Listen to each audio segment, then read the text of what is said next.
네, 오늘 예배 나오신 여러분을 환영하고 축복합니다. 우리가 살다 보면 여러 가지 이제 약속을 할 때가 많이 있죠. 뭐 자녀들에게도 약속을 하고 친구 간에도 약속을 하고 또 나라가 나라와 나라들끼리도 약속을 하기도 합니다. 이 세상에서 가장 아름다운 이 약속, 이 언약은 무엇일까라는 생각을 해보게 될 때 떠오르는 것이 이거죠. 남자와 여자가 결혼하게 될 때 혼인 서약을 합니다. 서로를 사랑하며 끝까지 책임지기를 또 아끼기를 약속하고 언약을 다짐하게 되죠. 어쩌면 이 아름다운 언약, 이 약속이 얼마나 이제 좋아 보이고 그런지 모릅니다. 근데 하나님께서도 다윗을 사랑하시고 또 다윗이 왕이 되었을 때 하나님이 다윗에게 약속을 하셨어요. 이 약속을 뭐라고 부를까요? 다윗의 언약이다라고 하는 이름으로 부릅니다. 하나님께서 다윗에게 여러 가지 이제 약속을 해 주셨는데 몇 가지가 있어요. 그 중에 하나는 다윗의 아들에게 성전을 짓도록 허락하시겠다라고 하는 약속도 하셨고, 뭐 그대로 이제 솔로몬이 이제 성전을 짓게 되었죠. 또 그 자손들이 죄에 빠지면 징계는 하시겠지만 완전히 버리지는 않겠다라고 하는 약속도 해 주십니다. 여러 가지 다윗과 맺은 이 약속과 언약이 있는데 그 중에 아주 중요한 약속이 있는데 그게 뭐냐 하면 다윗의 후손에게 영원히 이스라엘을 다스리게 하겠다라고 하는 것이 바로 그것이에요. 내 후손을 통해서 내 자손을 통해서 이스라엘 다스리게 하겠다라는 겁니다. 다윗이 후손으로 영원히 왕노릇하겠다고 하는 하나님의 약속은 어떤 면에서는 깨어져 버렸죠. 하나님이 이 나라가 견고하게 하겠다라고 약속했던 것이 눈에 보이던 이 이스라엘이라고 하는 나라가 쪼개지기도 하고 또 남유다는 결국은 망하고 말았던 것을 봅니다. 어떤 면에서는 하나님의 약속이, 이 언약이 지켜지지 않은 것처럼 보이기도 하죠. 백성들이 하나님을 불순종하고 죄를 지었다라는 것은 분명하죠. 근데 그래도 이 약속이 왜 깨져야 될까라는 생각을 하게 됩니다. 그럼 구약 성경에 나타나는 이스라엘은 무엇이고 하나님은 다윗의 후손을 통해서 다스리겠다고 하는 이 약속의 의미가 무엇인지를 오늘 이 족보를 이제 오늘까지 족보 보는 겁니다. 족보를 통해서 조금 살펴보려고 합니다. 처음 생각해 볼 것은 언약이 깨졌다라는 거죠. 아까 금방 말씀드렸지만 언약이 깨졌어요. 약속이 파기됐다라는 겁니다. 우리가 이제 국가와 국가 간에도 무엇을 서로 이제 맺고 있나요? 약속을 하고 협정을 맺고 있죠. 우리와 북한과도 뭐 여러 가지 이제 그 협정을 맺기도 하고 서로 이제 뭐 이렇게 선언문을 낭독하면서 이렇게 뭐 하자라고 뭐 이렇게 얘기를 해요. 근데 이거에 이제 문제가 되다 보면 이 전쟁의 위험이 있죠. 세계에서도 서로 이제 맺은 협약 중에 중요한 그런 것이 있어요. 그게 뭐냐면 핵을 사용하지 않겠다라는 거죠. 핵무기를. 핵전쟁이 나면 지구가 망하죠. 그러니까 뭐 그런 협약을 하고 서로 지키고 이제 있습니다. 때로는 어떤 나라가 핵을 보유하고자 하고 핵을 시험하게 될 때 제재를 해요. 그 중에 한 나라가 북한이죠. 북한의 그런 도발이나 그런 것들을 통해서 주변의 여러 강대국들도 뭐 제재를 가하기도 하고 한편은 좀 얼르기도 하던가 모르겠습니다. 하여튼 그렇게 하기도 하고 뭐 그렇게 해서 어떻게 하는지 이제 평화가 유지되도록 이렇게 하는 것들을 보게 됩니다. 근데 이제 약속이 깨어지게 되면 긴장이 고조가 돼요. 최근에 또 북한에서 뭐 쏘고 그랬죠. 의례적으로 이렇게 쏩니다. 우리가 그쪽 나라에 대해서는 그래도 나름 약속을 잘 지키는 것 같은데 그 북한은 약속을 이제 잘 지키지 않죠. 또 언약이 깨지고 약속이 깨지면 서로 신뢰가 깨지게 되죠. 신뢰가 깨지게 되면 좋은 그런 관계를 유지할 수가 없다라는 거예요. 그런데 이렇게 우리 세계 정세나 사람 관계에서도 그런 약속과 약속들의 그런 맞물리면서 이것의 체제가 유지되어 있는 것을 보는데 하나님도 인간에게 여러 번 걸쳐서 약속을 해주신 게 나옵니다. 그 중에 아주 중요한 약속 중에 하나가 뭐냐 하면 노아의 언약이에요. 노아 때 이 당시의 사람들은 매우 타락을 했죠. 악을 행했던 시대예요. 생각하는 모든 것이 악함을 본분으로 말미암아 하나님이 그들을 심판하시고자 노아와 그 가족에게 방주를 짓게 했습니다. 방주를 지어서 그 가족들 8명, 그 배에 탄 새와 동물들이 있었잖아요.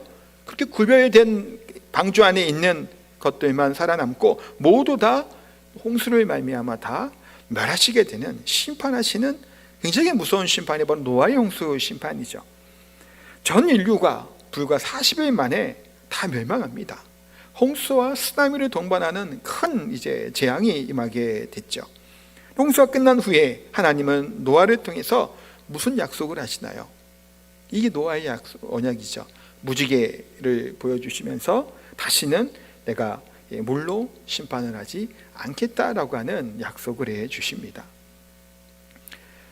그러면 지구에 일어나게 되는 홍수, 쓰나미, 그런 것들이 나타나지 않아야 될까요?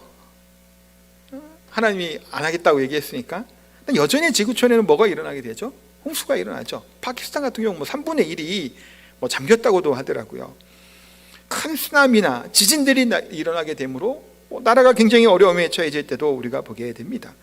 하나님이 멸하지 않겠다고 하는 것은 그런 자연적으로 나타나는 그 현상들, 이렇게 홍수나 그런 거 전혀 없겠다는 얘기가 아니라 인류 전체를 멸망시키는 대재앙을 물로 심판하지 않겠다고 하는 약속이죠.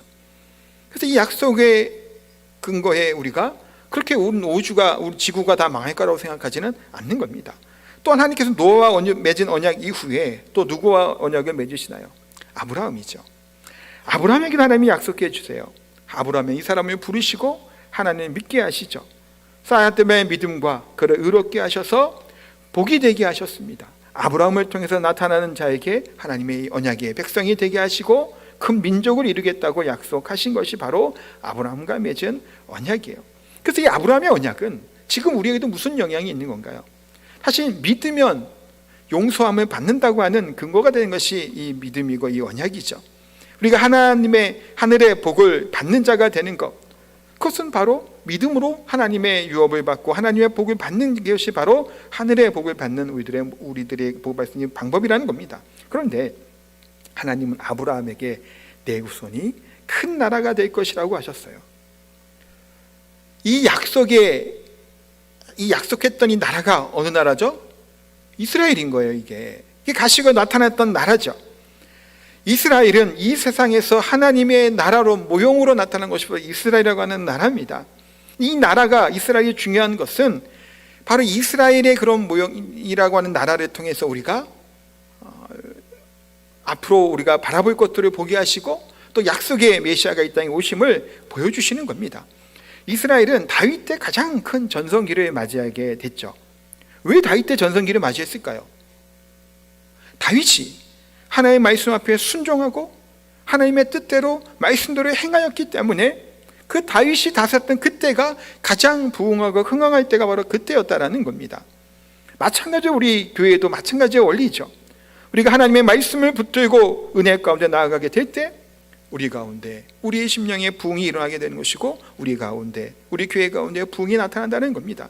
가장 아름다운 복이 있는 인생, 그게 무슨 인생이에요? 하나님의 율법을 주야로 묵상하는 인생이 바로 복이 있는 인생이지요.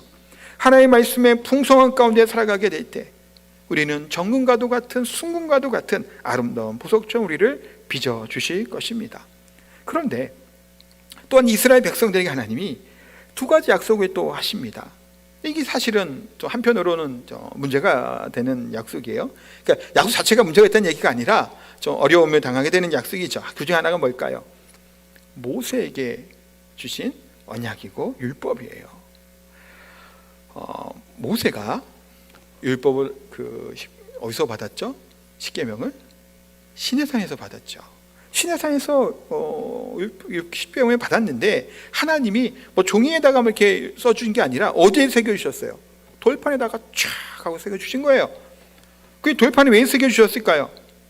영원한다라고 하는 의미가 있는 거예요. 돌에 새긴다라는 게 종이가 아니라 그렇게 돌판에 새겨주셨는데 모세가 십계명을 받고 시내산에 내려오니 백성들이 뭐 하고 있었던가요? 금송아지에 절하고 막 들고 뛰고 난리가 난 거예요. 지금 모세가 이 십계명의 돌판을 어떻게 했나요? 던져버립니다. 파장창 깨져버렸죠. 뭘 상징하는 걸까 이게? 영원히 깨지지 않을 것 같은 이 돌판에 새겨진 십계명과 율법과 하나님의 언약이 어떻게 된다고 하는 상징을 보여주나요? 깨어질 수 있다는 것을 보여주는 거예요. 그들의 불순종과 우상 숭배를 통해서 언약이 깨어질 수 있는 불길한 모습들이 그대로 드러나는 거죠. 하나님께서는 이스라엘 백성은 아브라함의 자손이기 때문에 무조건 하나님의 백성으로 삼아 주셨죠. 그런데 율법을 어길 경우에는 하나님의 백성의 자격이, 언약이 깨어지고 박탈되게 된다는 것을 말씀하시는 겁니다. 그리고 또 하나님은 이스라엘 백성에게 가나안 땅을 주셨죠. 이렇게 끌어내셔서 모세와 더불어서 언약을 하시고 율법을 주신 다음에 가나안 땅을 주시는데, 가나안 땅을 주실 때에도 중요한 그게 있어요. 하나님의 법을 지키고 순종하면 천대까지 복을 주시겠다고 말씀하시잖아요. 그 땅에 영원히 살게 될 것을 말씀하셨단 말이에요. 이스라엘 백성들이 인간이기에 쓰러지고 넘어지고 악을 행합니다. 그래서 가나안 땅에서 여러 어려움들을 겪어요. 그게 지금 많이 나오는 본문 중에 하나가 뭘까요? 사사기죠. 즉 우리가 새벽에도 말씀 묵상하는 사사기예요. 여러 나라로부터 고난도 당하게 하고 괴롭힘도 당하고 억압을 당하는 그 일들이 막 일어나게 되는 것이 사사기 시대죠. 하나님의 말씀에 떠나 있던 자들의 모습이에요. 근데 하나님께서는 그 가운데 다윗이라고 하는 사람을 세우신 거예요. 다윗의 믿음을 보시고 또 다윗의 하나님을 향한 마음들을 보시고 하나님이 다윗을 통해서 이 나라가 견고하게 될 것이다 라고 말씀하죠. 이 다윗의 후손을 통해서 이스라엘 왕이 영원히 다스리게 될 것이다 라고 말씀하신 겁니다. 그 약속은 모든 이스라엘 백성이 하나님의 말씀에 불순종할지라도 이 왕이 바로 서서 하나님의 말씀에 붙들고 지킨다면 하나님이 복을 주시겠다고 하는 의미를 담고 있어요. 이거를 그러니까 오해하셔서는 안 돼요. 이 왕 한 사람이 자기 섬김으로 말미암아 하나님이 복을 주시겠다고 하는 것이 포함된 내용이에요. 이게 후에 제가 또 설명하면서 이제 이해하게끔 말씀드릴게요. 자, 이 왕이라고 하는 사람, 우리 이스라엘 역사를 보세요. 누가 왕이 되냐에 따라 이스라엘의 흥망성쇠가 결정이 되는 거예요. 하나님을 섬겼던 왕이, 온전히 따랐던 왕이 왕으로 세워지게 되면 그 나라는 하나님이 부흥하게 하시고 평안케 하셨죠. 백성 누가 그게 나오지 않아요. 성경은 주 나온 왕들을 얘기하고 있어요. 근데 하나님의 불순종했던, 하나님을 따르지 아니하였던 왕들이 대부분이었던 거예요. 몇몇 왕을 빼놓고는 다 우상에 따라갑니다. 나중에는 그 예루살렘 성전 안에 우상이 가득 채워지게 되죠. 결국 어떻게 된 거예요? 하나님의 약속과 언약에도 불구하고 유다는 바벨론에 망한 겁니다. 이스라엘과 유다의 역사를 보면 왕들이 하나님의 말씀을 붙들 때 부흥하고 하나님의 복이 오게 되지만 우상을 섬기고 세상에 따라가게 될 때 쇠퇴의 길을 걷다가 결국은 망한다라는 것을 보게 됩니다. 그러니까 7절부터 11절까지의 내용이 그 내용이 나와 있죠. 길고 아까 이름들이 또 읽기 어려우니까 그냥 눈으로만 이렇게 보시면 좋을 것 같아요. 솔로몬의 루어문을 낳고부터 시작해서 바벨론으로 사로잡혀 갈 때에 11절에 요시야는 여고냐와 그의 형제들의 낳으니라 라고 이제 나오게 됩니다. 이스라엘과 유다의 역사에서 보면 다윗과 솔로몬 때가 가장 부흥기였어요. 그 기간은 한 80년 정도가 됩니다. 다윗과 솔로몬의 통치 기간. 근데 다윗의 자손들이 다윗의 신앙과 같지 않았던 거예요. 다윗의 길로 걸어야 되는데 그 길로 걷지 않았던 거죠. 특히 솔로몬 때 우상을 많이 받아들였잖아요. 그러므로 말미암아 다윗의 언약이 흔들리고 르호보암 때가 되었을 때 이스라엘은 남북으로 분열됩니다. 더욱이 또 어떤 일이 역사 가운데 일어나냐면 여호사밧의 손자 요아스 때에는 그의 할머니 아달랴가 왕자들을 모두 다 죽여요. 그리고 자기가 왕이 돼요. 그럼 뭔 문제가 생겨요? 다윗의 혈통이 끊어질 위기에 처했던 때가 또한 있었습니다. 근데 제사장 여호야다의 아내고 왕의 누이가 1살짜리 왕자 요아스를 딱 숨겨둡니다. 그래서 이 다윗의 혈통이 이어지게 돼요. 또한 다윗의 후손 중에 히스기야나 요시야 왕 같은 하나님의 말씀에 철저하게 듣고 순종하고 우상들을 다 파였던 이들의 왕이 유다를 다스릴 때는 하나님이 그 나라를 부흥케 하셨죠. 흥왕케 하시고 하나님의 복 가운데 나아 있도록 해주셨다는 거예요. 그러나 유다의 왕들은 결국에는 어떻게 돼요? 우상을 숭배하다가 요시아의 아들 때에 가서 유다는 바벨론에 망하는 겁니다. 다시는 나라를 이루지 못하고 강대국의 지배를 받으며 바벨론, 페르시아, 로마로 이어지다가 누구까지, 어느 때까지 온 거예요? 예수님까지 오게 된 겁니다. 이때 유다에서 신앙을 가진 사람들의 의문은 뭘까라고 생각할 수 있냐면, 과연 구약의 이스라엘은, 유다 왕국은 왜 무슨 의미를 가지고 있을까? 유다라고 한 나라가 이스라엘이 어떤 의미를 가지고 있을까?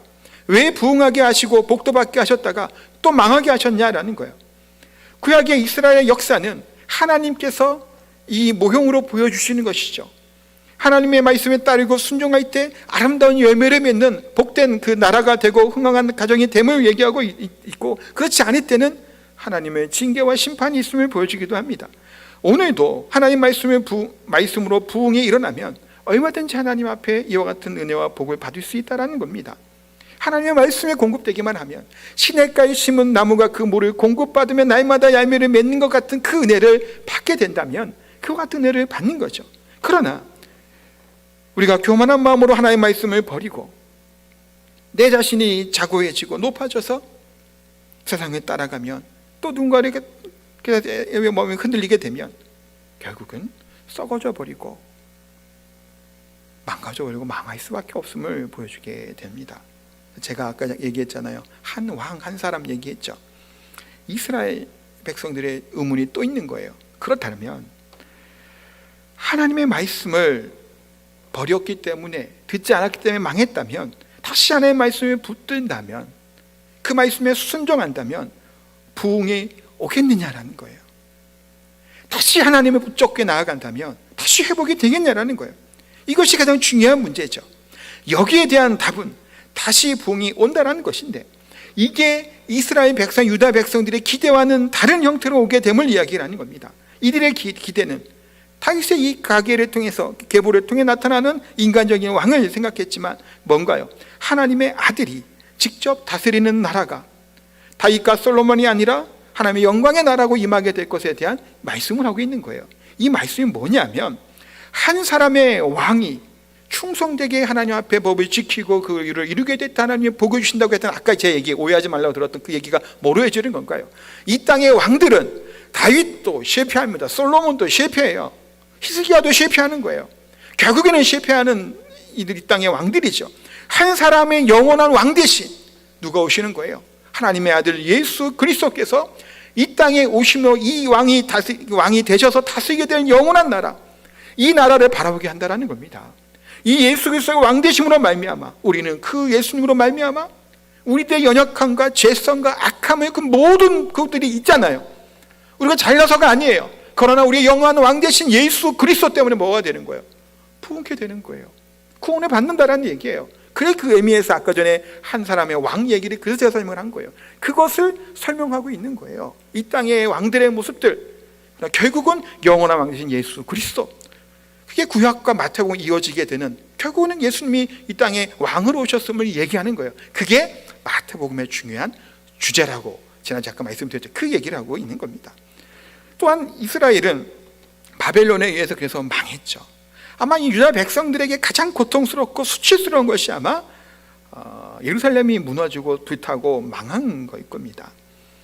근데 유다 백성이 바벨론의 포로가 되고 가나안 땅에 쫓겨난 이것은 뭐에 대한 성취라고 하는 표현이 그렇죠. 망한 거여서. 그 내용일까요? 모세에게 말씀하신 대로예요. 가나안 땅을 하나님이 이스라엘에게 줄 때 이 땅에 너희가 영원히 살게 하겠다라고 약속하시잖아요. 근데 조건이 있는 거예요. 나의 말을 듣고 내 말에 순종하고 그렇게 살아가게 되면 영원히 여기서 사는 거예요. 근데 그렇지 아니하면, 우상을 숭배하고 하나님을 떠나면 어떻게 되는 걸까요? 가나안 땅에 쫓겨났던 이 민족들처럼 너희도 망할 것이다, 너희도 쫓겨날 것이라고 말씀하신 거예요. 이스라엘 백성 어떻게 돼요? 그래서 쫓겨난 거예요. 그래서 쫓겨난 거예요. 포로로 끌려간 겁니다. 하나님이 가나안 백성들만 심판하는 것이 아니라 이스라엘 백성이라고 할지라도 똑같이 그 악을 행하고 패악한 짓을 행하면 그들을 흩을 것이고 쫓아내실 것이라고 말씀하셨죠. 결국은 이들이 우상을 섬김으로 다른 나라에 망하고 포로로 잡혀간 거예요. 또 11절부터 12절에 보면 바벨론에 사로잡혀갈 때에 요시아는 여고냐와 그 형제들을 낳고 얘기가 나오죠. 스룹바벨 얘기도 나옵니다. 가장 다윗의 후손 중에 불행한 사람 중에 한 사람이 누구냐라고 얘기하면 여고냐라고 하는 사람이라고 얘기할 수 있습니다. 유다의 마지막 왕은 여고냐의 삼촌이죠. 시드기야예요. 그런데 유다의 이 족보에는 시드기야를 유다의 왕으로 이야기하고 있지 않습니다. 그렇죠? 우리 보면 시드기야가 마지막 왕이란 말이에요. 대신에 예루살렘 망하기 전에 예루살렘 포로로 잡혀갔던 여호야긴이라고 하는 이 왕, 이름이 여고냐거든요. 그 사람을, 이 왕을 마지막 왕으로 기록하고 있는 거예요. 또한 보세요. 이게 왜 마지막이냐면 포로가 회복된다고 한 약속이 몇 년인가요? 70년 후에 내가 돌아오게 하시겠다 말씀하셨죠. 70년이 586년에 예루살렘이 멸망하고 불타는 때로 기점이 아니에요. 첫 번째 포로 잡혀간 이때로부터 70년이에요. 그러니까 하나님은 누구를 기준으로 얘기하시는 거예요? 여고냐라고 하는 이 왕을 기준으로 얘기하시는 겁니다. 오늘 마태복음에도 그래서 여고냐라고 하는 여호야긴 이 왕의 이름이 나오는 거죠. 이 여고냐는 느부갓네살 왕의 포로가 되어서 37년 동안 감옥에서 죄수 생활을 하다가 다시 왕의 명령에 의해서 죄수에서 복권이 돼요. 그래서 이제 왕으로서 대접을 받으며 이제 살게 되죠. 또한 실제로 유다의 마지막 왕이었던 시드기야는 예레미야의 말에 대해서 하나님의 말씀을 끝까지 거절하다가 예루살렘 성이 함락되고 그가 보는 앞에서 그 아들들은 다 죽임을 당하죠. 본인은 눈이 이제 뽑히고 결국 끌려가게 돼서 바벨론에 죽습니다. 그러니까 시드기야라고 하는 사람은 이런 비참함으로 끝나게 되고 여고냐는 이와 같이 살아남아 다시 복권되는 일이 일어나요. 근데 여고냐는 자식이 없었거든요. 그럼 시드기야의 아들들도 다 죽었죠. 그러면 지금 여기서 보면 포로 후에 여고냐가 스아이델을 낳았고라고 얘기하는데 이 스아이델은 누구 아들일까? 어떻게 되는 걸까? 그래서 어떤 학자들은 이 두 가지를 이야기를 합니다. 첫 번째는 스아이델은 다른 사람의 아들인데 양자로 맞이했을 것이다 라고 이제 보기도 해요. 입양한 것처럼. 또 다른 하나는 포로 생활이 끝난 석방한 이후에 새 사람이 되어서 그 다음에 낳은 아들이 스아이델이다 라고 이제 주장하기도 합니다. 뭐가 맞든지 간에 분명한 것은 뭘까요? 여고냐라고 하는 이름을 2번 기록하고 있다는 거예요. 구절을 반복해서. 그래서 많은 학자들이 동의하는 것 중에 하나가 뭐냐면 포로 전과 포로 후에 여고냐의 인생과 삶이 완전히 달라졌다는 거예요. 그 이전에는 악을 행하고 여호와를 떠났던 인생이었다면 포로 그 기간 동안에 있었던 그 여호야긴이 이 여고냐가 온전히 하나님 앞에 서게 된 그 계기가 됐던 이 시기로 보기도 한다는 겁니다. 그래서 새로운 시대, 새로운 것으로 스아이델이라고 하는 아들을 낳고로 시작하게 된다는 거예요. 이것은 포로로 잡혀가고 나라가 망했음에도 불구하고 다윗의 후손이 어떻게 가고 있다는 거예요. 계속해서 이어지고 있다는 거예요. 이 왕가가 왕족이 무너졌잖아요. 그럼 다 멸족을 당하기 쉽지 않아요. 고대에. 근데 그것이 이어져 나가게 되는 거예요. 마치 이것은 삼손이 머리털이 다 잘리고 블레셋에 끌려가서 잡혀가서 노예 생활을 하게 될 때 성경은 뭘 기록하고 있죠? 삼손의 머리가 자라나더라 라고 하는 말을 쓴단 말이에요. 뭘 얘기하는 거예요? 다시 힘을 되찾을 것을 이야기하고 있죠. 마찬가지로 유다 백성이 포로가 된 이후에도 다윗의 후손은 면면이 계속 이어지게 되는 거예요. 그 중에 대표적으로 중요한 인물이 누군가요? 스룹바벨이에요.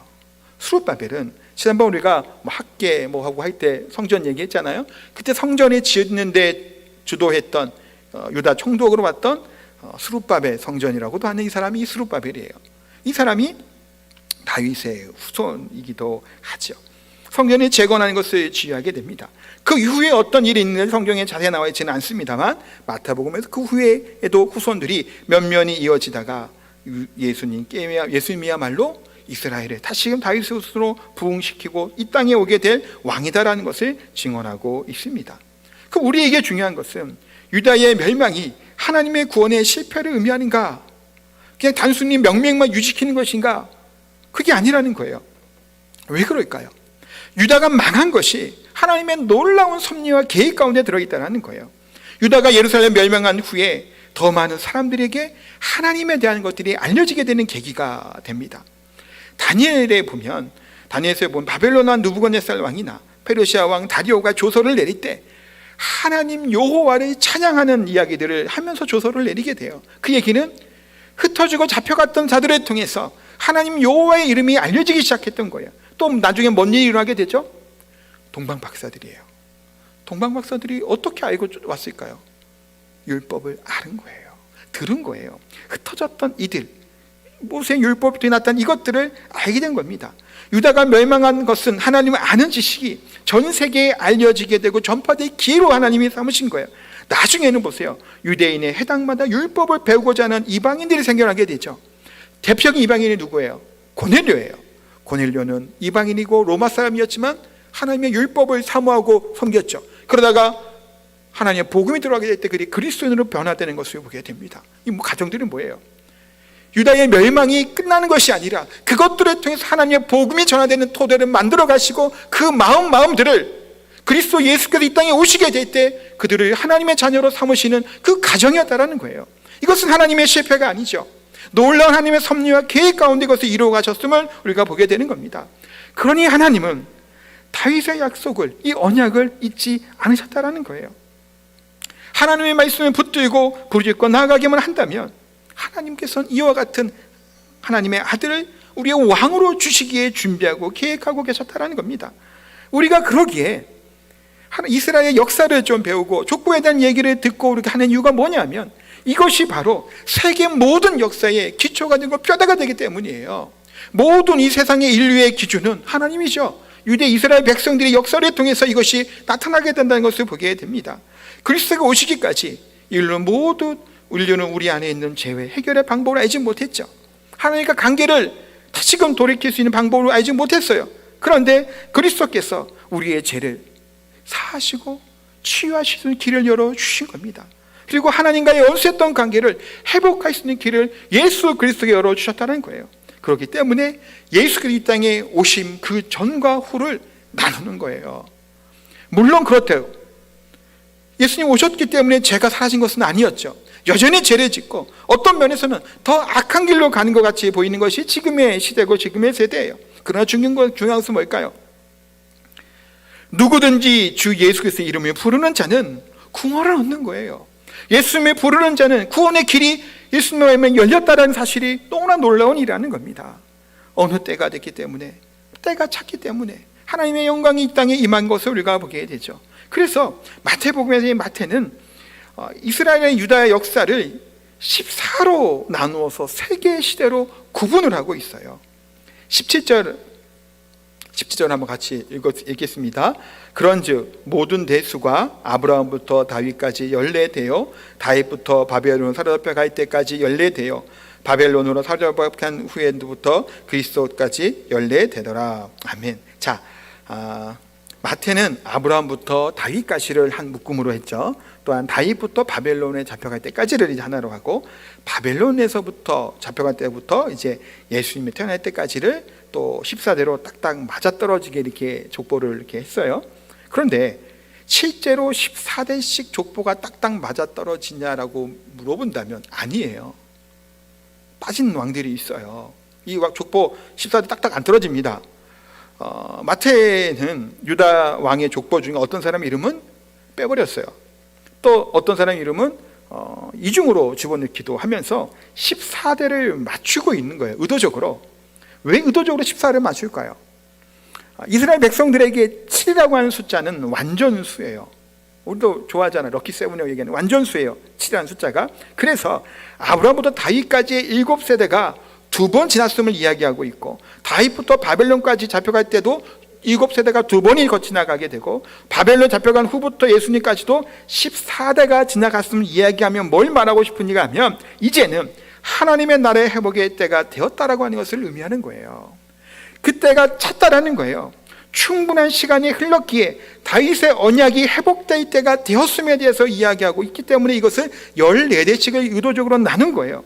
하나님께서는 아브라함에게 약속하신 것이 다윗에 이르러 성취될 때까지 14대라고 하는 세월이 흘렀음을 이야기하고 있는 것이고 또한 다윗의 후손이 바빌론에 잡혀가 망하기까지도 정확하진 않아요. 좀 더 추가 생략했다 했잖아요. 14대 정도를 했다는 것이고 이제는 하나님의 새로운 역사가 일어날 그때가 가득 찼다라는 것을 이야기하는 겁니다. 물론 이렇게 하는 식으로 하나님의 때를 계산하는 것은 바른 방법이 아닐 수 있어요. 우리가 이것처럼 뭐 계시록 숫자 가지고 막 때마다 그런 거 하면 안 돼요. 그렇게 하는 게 아니에요. 옳지 않은 방법이에요. 그러나 그럼에도 불구하고 마태복음에서 마태가 굳이 이러한 방법으로 14대씩 나눈 것은 유대인들에게 하나님의 은혜에 대한 새로운 기대를 갖고 하고 새로운 때가 임박하게 되었음을 알리고자 의도적으로 이 족보를 나누었다라는 겁니다. 우리가 알아야 될 것은 이제는 충분한 시간을 통하여 하나님이 일하신다라는 거예요. 무려 7번의 세대가 2번이 지나가 있도록 때로는 하나님이 길이 참으시는 거예요. 우리는 조급하잖아요. 왜 하나님의 일이 일어나게 되지 않을까? 때로는 낙심하게 됩니다. 근데 하나님은 어떤 분이에요? 결코 하셨던 이 약속을, 언약을 잊지 아니하시는 분이에요. 단지 더딜 때에는 우리의 죄악 때문일 때도 있죠. 한 사람의 영혼을 더 구원하고자 하나님은 하루를 천년같이, 천년을 하루같이 오래 기다리시고 참으시는 분이시기 때문이라는 겁니다. 그래서 마태복음의 이 다윗의 족보를 계보를 열거한 것은 이제 때가 찼다라는 겁니다. 유대인들에게 더 이상 머뭇거리거나 지체할 시간이 없다고 말하는 거예요. 지금은 은혜 받을 때요, 구원의 날이라고 하는 선포의 의미를 갖고 있는 것이 족보의 의미라는 겁니다. 그렇게 오랫동안 기다렸던 하나님의 구원이 나타나기 시작했다는 것을 말씀하고 있습니다. 사랑하는 성도 여러분, 이제 우리가 알아야 할 것은 누구든지 하나님의 말씀을 붙들고 나아가기만 하면 얼마든지 하나님의 구원의 백성이 된다는 사실이에요. 하나님의 부흥의 때가 우리에게 임하게 됐음을 우리가 하나님께서 말씀하고 있습니다. 예수님은 우리를 만드신 하나님이시죠. 또 만드신 분이시고 또 하나님의 아들이시기도 합니다. 예수님 나의 삶을 망가지고 깨어지고 괴롭고 힘들지라도 하나님은 가장 아름다운 모습으로 바꾸시고 변화시킬 수 있는 분이 누구라는 거예요? 우리 하나님이라는 거예요. 왜 그런가요? 하나님이 우리를 왕이시기 때문이에요. 우리의 부족함이, 우리의 연약함이 우리를 어떻게 할 수 없잖아요. 그러나 우리의 영원한 왕 되신 예수 그리스도께서 왕으로 이 땅에 오셔서 통치하시고 우리를 다스리기 때문에, 우리의 모든 죄악을 씻기시고 우리를 구원하셨기 때문에, 우리는 비록 약할지라도, 우리는 실패할지라도, 인간의 방법은 안 될지라도 한 사람의 영원한 왕 되신 예수 그리스도가 이 땅에 오심으로 말미암아 하나님의 의로움을, 구원을 이루셨다라고 오늘 족보를 통해 우리에게 말씀하시는 줄 압니다. 사랑하는 성도 여러분, 이제 솔로몬이 짓지 못했던, 눈에 보이지 않는 마음의 성전을 지을 때가 왔죠. 예수님을 우리의 왕으로 삼고 오직 하나님의 말씀을 가까이 하고 인도한 대로 간다면 우리에게, 우리의 심령에 놀라운 은혜와 부흥과 복을 허락해 주실 줄 믿습니다. 예수님 왕으로 섬겨 나아가는 복된 저와 우리 성도님 다 되시기를 예수님의 이름으로 축복하고 기도합니다.